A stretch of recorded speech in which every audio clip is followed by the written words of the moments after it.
Well, a very good evening to each and everyone. That was a very, very good intro, wasn't it? Oh, do you know what? I was expecting the film to start. We're going to have to get through this quickly. So I am Chewbacca. If you don't believe I'm Chewbacca, listen to this sound effect. You ready? There you go. That is genius. Now, that'll make sense when you watch it back. Okay. I'll even do it again. Are you ready? In the room, you ready, Rod? That'll make perfect sense when you watch that back. How are we all doing? And welcome to this week's episode of Your Manchester with me, Miss Belinda Scandal, and the one, the only. I'm going to say I'm Lando Carol Ann. Oh. You see what I did there? Whereas I'm being Chewbacca. But wait for it. I'm also C-3PO. Yeah, see? Golden sparkly. Goldfinger. And a bit of a thespian. I beg your pardon. Speaking of thespians, joining us on the sofa this evening. I said the right word, didn't I? Yeah, you did. Okay. Joining us on the sofa today is our lovely, lovely Hayley. How are you, Flower? I'm all right. How are you? Well, I mean, we're looking forward to your VT today because we're introducing a very special new guest to our show and a new family member to you, aren't we? Yeah. And we don't want to really give any more away than that, really, do we? No. But are you having fun, though? Yeah, I'm really fun. It's so tiring, but I'm having loads of fun. I can imagine. Yeah. It's like a little baby. Yeah, well, say no more, because it might be a little baby. We just do not know these things, do we? Anyway, may the 4th be with you. May the 4th be with you as well. Indeed. We saw it at the beginning of the show. Yeah, let me just get my head. Hello, that's Darth. That's Darth Vader's head. I've got to ask, lift that up again. Is that like done to size? It's done to size. So that's how small his head was? And every Christmas or so, my husband does put it on. We'll leave it there. Yeah, okay. Great call. Put that down. And I brought R2-D2 in as well. Sitting in front of C-3PO. Yeah, there you go. Very good. Because they're mates. Because they're mates. It's all been exciting. And what else have you got here? And him indoors, Mr. Dan Whitehead, who I'm married to. Yes. I like to say to people, I sleep with an author. He could write that. I know. Go on. He wrote these Star Wars annuals. He wrote them? Official Star Wars annuals. This one, Attack of the Clones. Yeah, hold it to the camera over there, Mark. Let's get it in there. Honestly, I'm not professional at all. I don't know what I'm doing. There you go. So Attack of the Clones with a lovely Hayden. You like Hayden Christensen? Oh. And until the very last episode that he was in, because he didn't look very good by the end of that. He wasn't well. He wasn't well. So he wrote that, and it was fantastic because the Skywalker Ranch, where George Lucas and his chums live, they sent the script over. And I was like, oh, let me have a look. And he went, no. My husband's very strict about that. Wouldn't let you read it? No, wouldn't let me read it at all. Wow. I was gutted. Absolutely gutted. What was the other book? Because we didn't see that one. The other one was the 1999. So it's basically the annual with your mate, R2-D2 and CP3O on the front. The best characters in it, in my opinion, weren't there? Yeah, so it's 1999. So what was that one that was horrendous that was in the very first? Oh, Jar Jar Binks. Jar Jar Binks. So he's in this one because it's Phantom Menace. Jar Jar Binks. People were very, very upset. Hayley, are you into Star Wars? Yeah, a little bit. I like C-3PO and Chewbacca. Yeah, they're my favourite. I like the Ewoks as well. Yeah, our dogs like Ewok. What is he, a Lhasa Shih Tzu? No, he's a Shih Tzu. A Shih Tzu. Yeah, chocolate Shih Tzu. Anyway, on the show today, everybody, we've got loads to discuss and get through today, everybody, here on Your Manchester. The most important thing is that you all stay with us. What we're going to do now is we're going to play Sting while we bring in our very first guest. Are you ready? Bring him in. Come on.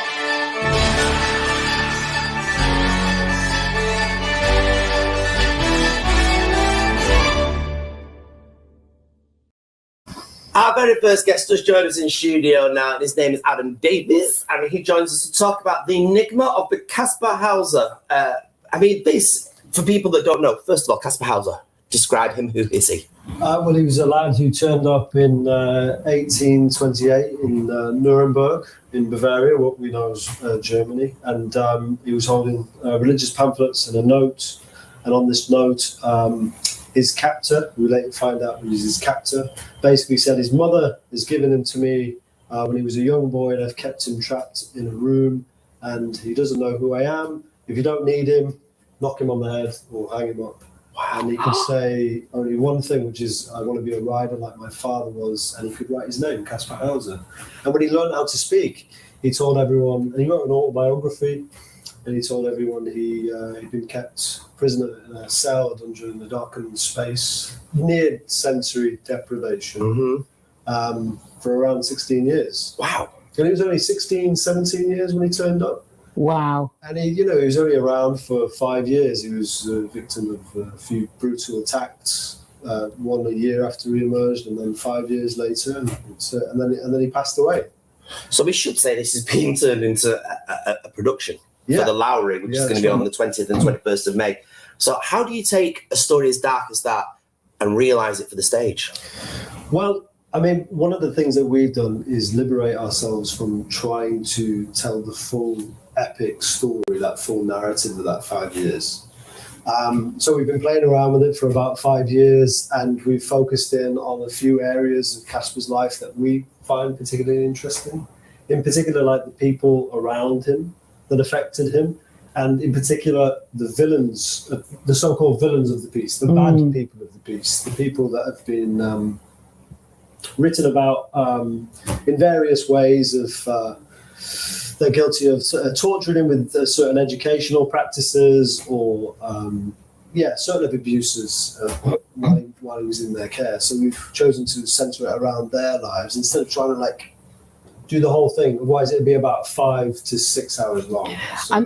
And the thing that because I read a little bit about it, and I did not realise it was a true story. Yeah. And you hear all these different stories that many people have been kept captive by other people. It's just absolutely horrendous. When I've looked, you've been doing this for 3-4 years or even more? Yeah, well, we started off with looking into feral children back in 2017, and then I would say about 2018, that's when I stumbled across his name. And I remembered I'd watched a film about him previously by Werner Herzog, which is The Enigma of Kasper Hauser, that film. And I just couldn't get him out of my head. So I'm impressed. I'm impressed with your interpretation of the story because it looks like dance to me. Yeah. It's just beautiful the way you move, sir. Yeah, thank you. Yeah. Well, the pandemic's not been too kind to me. I still keep trying to move and stuff, and we come from a tradition that is, I would say, like European practice. So more primarily with the body bias, but through song as well. So song is a really important part of this. Sound is a really important part of this. One of the most fascinating parts of his life was that he had these incredible sensory abilities. Like he had this strong magnetism. He could sense a needle under a tablecloth.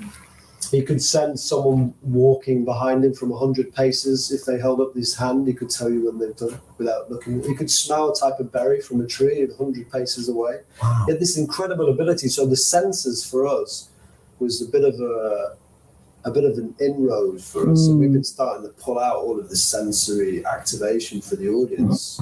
And you get that even before you enter the piece.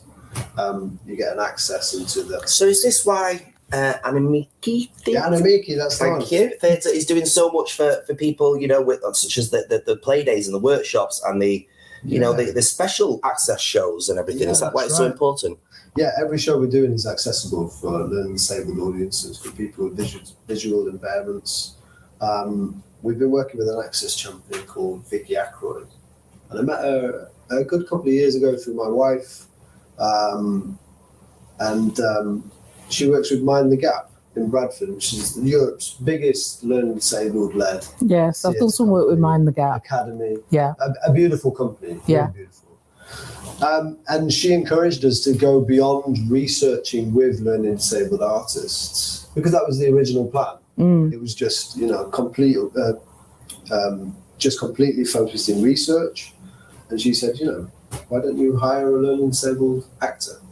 So we ran these play days last year, invited a couple of artists from Mind the Gap to join in, hired Paul Bates, who's an incredible talent, who's going to be playing Judge Anselm von Feuerbach, which is the sort of mentor and guide of Casper, which is great because he's so pure and innocent.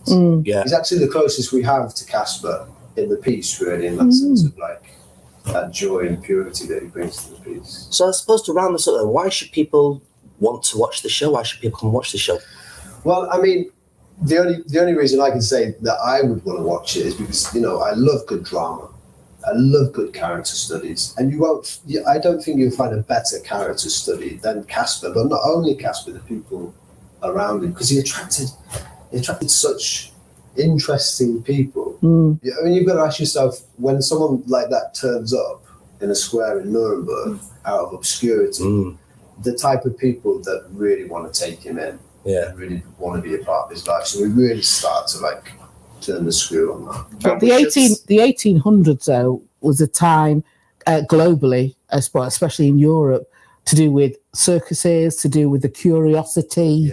That was one of the things as well why at the time when he probably appeared, people's curiosity we of the way watched he is. recently The Elephant Man. I don't know if you've seen. Yes, many times. So there's quite a lot of similar themes going on in that piece. That type of event. But the 19th century was such a great moment of change, just coming out of the French Revolution. Those and. Yeah, there's a lot of interesting things going on that time. It sounds fascinating. It does say, of course, content warnings. It's got nudity and it's got blood and strong language. One for the family or not? I'd say plus 16. Plus 16? I think you'd be okay. Okay, then. Right. Well, that's on at the studio at the Lowry, isn't it? Yeah, that's right. And that's on the 21st to the 20th to the 21st of May. Tickets are available now by going to the Lowry's website. In the meantime, thank you so much for your time. Thank you. Thank you. Right then, Hayley, it's going to be funny for you now. You're actually watching yourself as we see what you've been watching this week on The Box.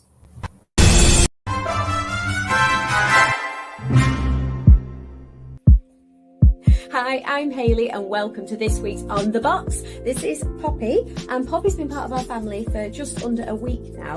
She's 11 weeks old, and I have to say, I haven't been really able to watch a lot of telly for my viewing pleasure, but I have been having on dog TV on YouTube in the living room. And if you've got a pet, a dog, or even a cat actually, because my cat likes it as well, it's dead relaxing for them, and they'll go to sleep when you need them to. And also, to be honest, I find it quite therapeutic as well.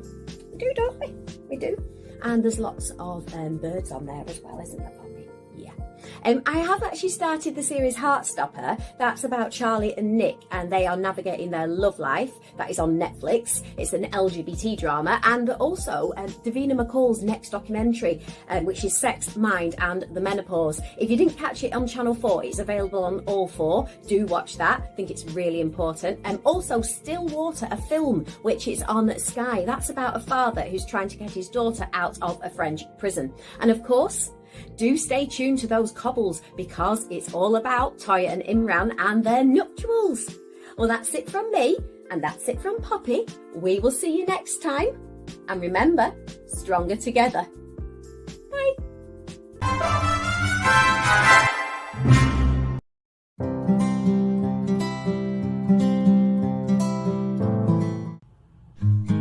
It's Jo Britton in your sculpting coach for another minute of mojo, and in this one, if you have a goal to achieve, or maybe you've got a problem or a challenge that you need to overcome and you're a little bit stuck and don't know what to do, then I'm going to show you 3 fun ways that are going to help unlock a part of your brain that's going to help you. Now, when we need to get creative, when we have a problem that we want to solve, or when we want to harness more motivation, then we actually need to use this part of your brain. It's called your prefrontal cortex, and I have a nickname for that part of your brain, and it is your inner Einstein genius.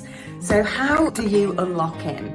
There are a few fun ways that you can do this, where you can shift some of your resources to this part of your brain.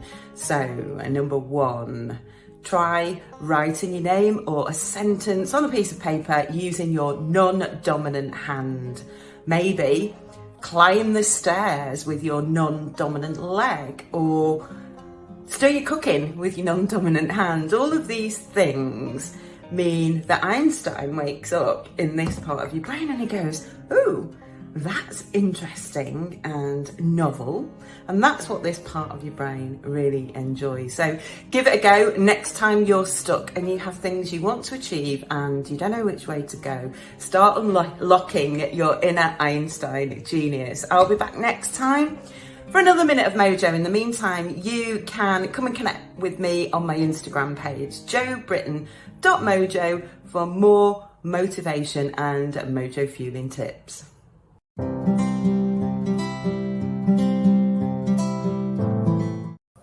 Well, our next guest joined. That was a word. That was Our next it's your Einstein genius head. It's my Einstein. It's kicking in. Our next guest joins us right here now in studio.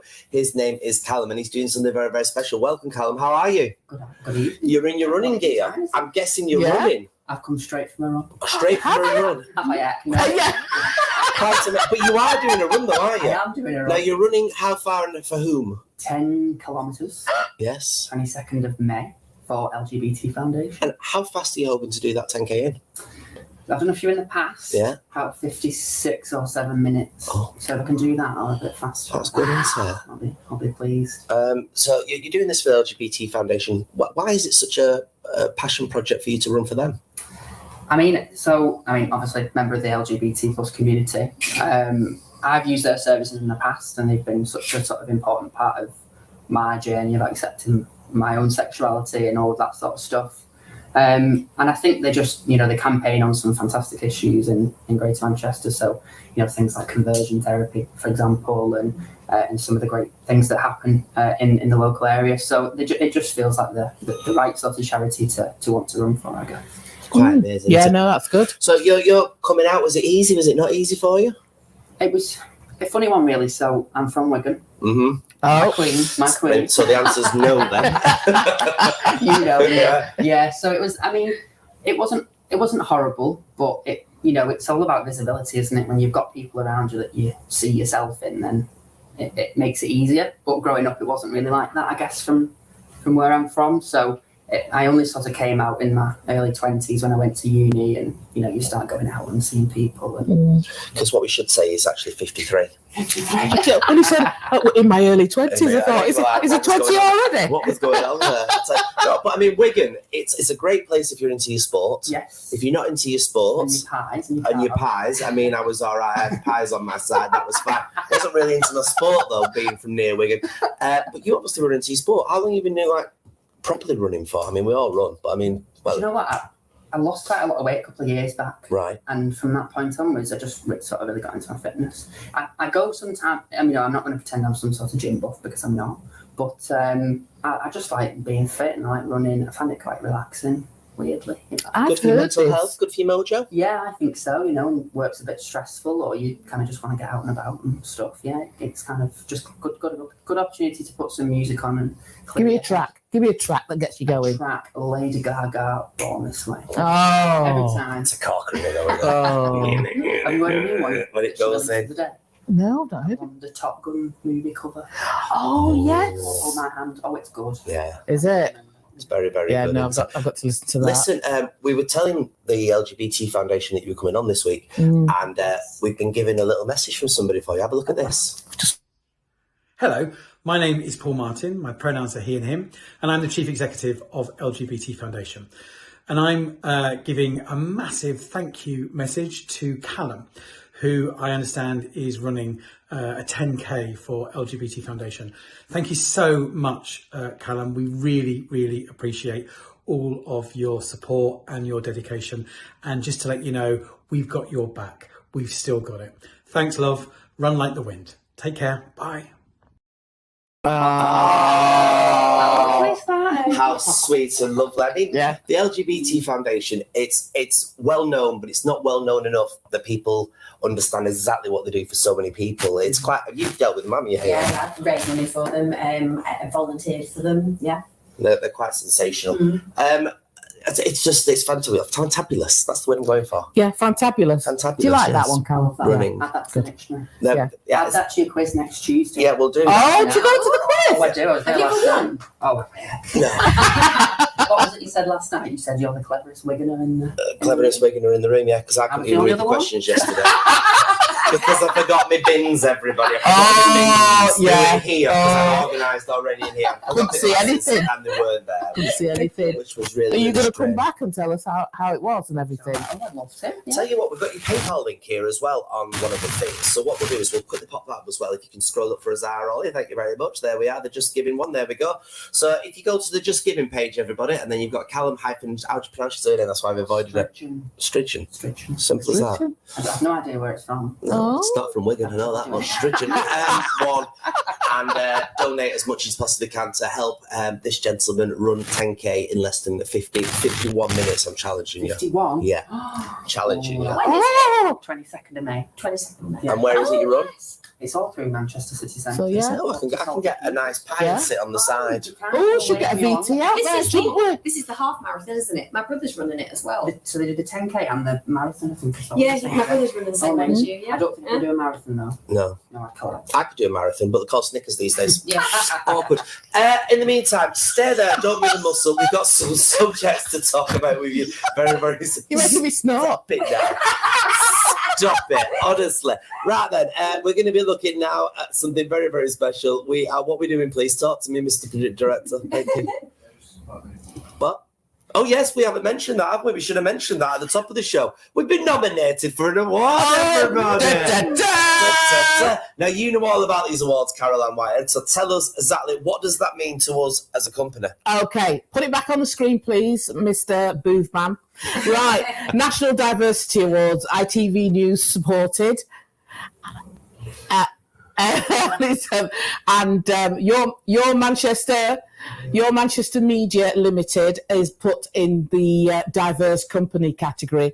This is massive. They've had almost 23,000 nominations. Not all nominations get through, so it's fantastic that we've got through for 2022 diverse company. We have 60% LGBTQ, 25% Black, Asian, minority, ethnic. We have 25% female, if not more, actually, 33% female. So we are really, really diverse, and 25% neurodiverse in the Your Manchester team. All guests, all team members are welcome, and we thank them all. Now I'm going to shamelessly ask you to vote for us, because that's what we need to get in the final, so that this one and myself and Hayley can wear our frocks, big frocks, and turn up to Liverpool Cathedral and go, we are here. We are here. I can't do that. So lovely, the NDAs, aren't they? They are. Yeah. I've been a few years ago. It's so lovely. Yeah. It's nice to be nominated. It is nice to be nominated. So, you know what? Whoever it was, thank you very glad. Thank you. More importantly, how do people vote? They go onto the NDA website, National Diversity Awards website, and search for who you want. And clearly, you want Your Manchester Media Limited. You search for us, and then you nominate, and then you can say why. You can say why because Belinda's got the reddest hair and the sparkliest clothes in all of Christendom. Or you can say, I've got the biggest brain and the best afro you've ever seen. And you can say, Hayley is the cutest Tinkerbell in all of the team. But there's also people behind the scenes that you don't know. You're Ollie, you're Frankie, and so on. So, Paul Rudd, the cutest jumper for Your Manchester. I don't mean jumper, I mean jumper. To all our American viewers, that's not the same thing as what it means over there. All right. Do we mean something else? Suiciders, yes. He's the cutest wiggler, isn't he? He is. He's a cute wiggler. There's a sub out there. Because we're talking about Star Wars today. Have you ever watched Star Wars? I have, but I'm not a big fan. No, you're not a big fan. You're not no. big. All right, shush. Never mind. Right. So my little tangible link there was the fact that we were talking. This is going well. We were talking about princesses. Princess Leia, of course, was in there. Yeah. Have you got my sound effects still there, by the way? I was, of course, at the beginning of the show, Chewbacca. Yeah. Right, there you go. Of course, we've had a wonderful lady in Manchester. We have had the Duchess of Cornwall visited the Sick Festival today. Yeah. Well, was it today? Yeah. It's the wrong one. Yesterday or Thank you. Yesterday or the day before. But anyway, the Duchess of Cornwall, Prince Charles's wife, second wife, visited Manchester for the Sick Festival. Very, very serious subject is the fact that we have got these images on sort of big plinths outside Manchester Central Library. All those images are of women that have experienced domestic abuse. Very bravely have got their photograph on there to shine a light on, the amount of women from different backgrounds, because the artist who put that together was really shocked that so many women from different socio-economic groups experienced domestic abuse. My friend Ali Crew took the photos, and Yes. I sat for her on the domestic violence because I'm actually a survivor of domestic violence as well, which I'm quite openly talk about because it's good to know there are people out there. Isn't it? So if anyone out there suffering, you know, obviously drop us an email. So long as you're not being Amber Heard and pretending that you are. Yeah. Ali Crew, lovely photographer in Manchester, and what an amazing project. Yeah, it was a great project. She's won awards for her. Yeah, for her work. We've got a couple of we've also got another princess coming to visit us. I put this on so I can see. We've got another princess coming, and that's the top slide. So this, of course, is the memorial garden for the 22 that died in the arena. Yes, yeah. So Princess Kate Middleton. She's not called Middleton, Carol. Yeah. Princess Catherine is coming for that because it's there, but it's not had an official royal visit. No. And the anniversary is coming up, isn't it? Yeah. Is it round about the 17th of May? Something like that. Something like that. So anyway, the anniversary is coming up. I think William's coming as well, isn't he? Oh, I do hope so. Anyway, I think William's coming as well, and it'll be lovely to sort of see them in the city and have them sort of, you know, open the memorial. I know lots of people have been there already, and it's a really serene place. I was just going to say, considering it's in a really busy part of town, you know, and a really touristy part of town, it's such a peaceful. Have you seen it, Cal? Yeah, it's gorgeous. It's lovely. It's nice to walk around it. Yeah, we did a special episode, didn't we? We did a few years ago. Yeah, very, very sad times, but. It's nice that the Royals are getting behind this. Yeah, they are. They are. Yeah. You know, so and as you know, going back to Duchess of Cambridge, Duchess of Cornwall, her and I are good friends. Yes, you sent me this today, and I was a bit flabbergasted, and also not impressed that you're wrong. You know, the wrong wife of Charles, but I mean that's fine. Well, I wasn't old enough. No, I wasn't. Yeah, that's it. I wasn't old enough. Then I was put on the team to do one of her very first royal visits, and that was in Chester, and I had to lock down Chester. What, personally? Yeah. Shut it off. Yeah. And also as well the RSH show in Knutsford. Right. As well, and I did two royal visits, one with Charles and one without Charles. But she was very nervous, but she was really, really lovely because, of course, the public were not great with her. So it was to build her confidence. But it was a great royal visit. Got to hold a handbag, and I made her build a brick wall. I took her to see some young offenders who were learning bricklaying. You've got to finish that off. Did you look inside the handbag? No, it's too small. Too small. Nothing in there. I think it had a lacy hanky and a lipstick. I didn't have much in there. But all good things come in small packages. They do. No, I didn't. That's not true. It is true. It is true. Hayley, and 5'2" is that's true. That's all right. There's still small packages. Hayley, it's all about me. It's all about me. No, it's all about you. It's all about you. Tinkerbell. She's going on Tinkerbell again. Legs close it through to Now, we are going to segue nicely. It looks like a little mini Tom Daley, don't you think? Hey, let's have a look at the weather, everybody.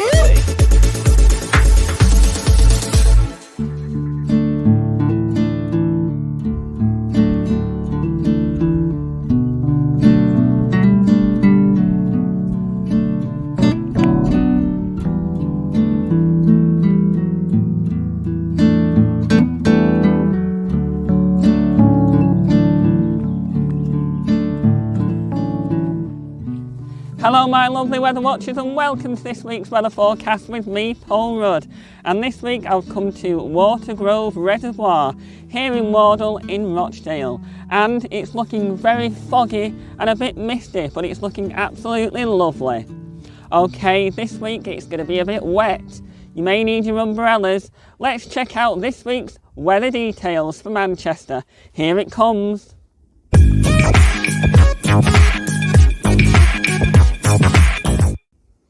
Okay, Thursday is looking like showers with the temperatures of 18 degrees Celsius.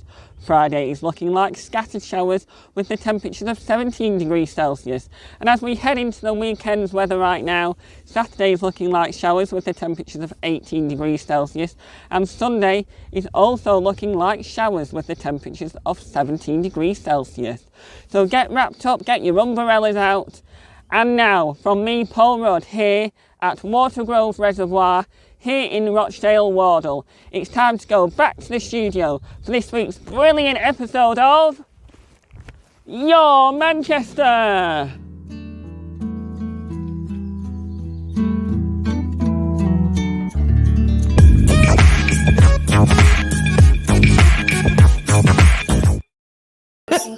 There we go. Love it. We love our Paul. Oh, bless him. Did you see that little skip at the end? He gets around, doesn't he? Bless him. Love Gets him. around. I Love look him. out of the studio and he gets everywhere. It's not on, is it? You had fun tonight? I've had fun.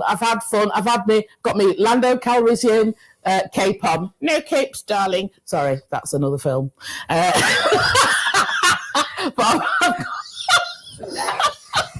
You love it when I'm She's in. been drinking vodka again, everybody. You love it when I'm in. You love it when I'm in. I get it. It's just You love shocked when you suddenly come to life. It's just so strange. You're so... Anyway, everybody, next week you're here again. Oh, yeah, like a bad penny. So, May the 8th, everybody, is Victory in Europe Day. And that's on the Sunday. And it's the 77th anniversary of Victory in Europe. So on our Wednesday show, I've got Tinkerbell.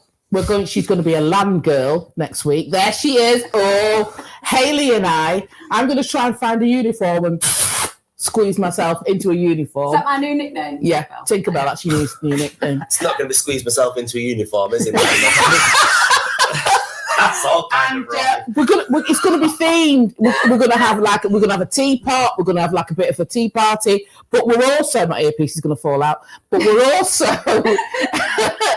also going to find out what you're doing for Victory in Europe Day. And I want you to send your information in on what you're doing for the Queen's Jubilee next month. We want to get sorted. We want to get organised so we can get down there and join you in your celebration for the Queen's Platinum Jubilee. Platinum Jubilee? Yeah, I know. Oh, she's and I know fabulous. the day was 1945 and the Platinum Jubilee was 1952, but it's got the same vibe, the same community spirit. Know.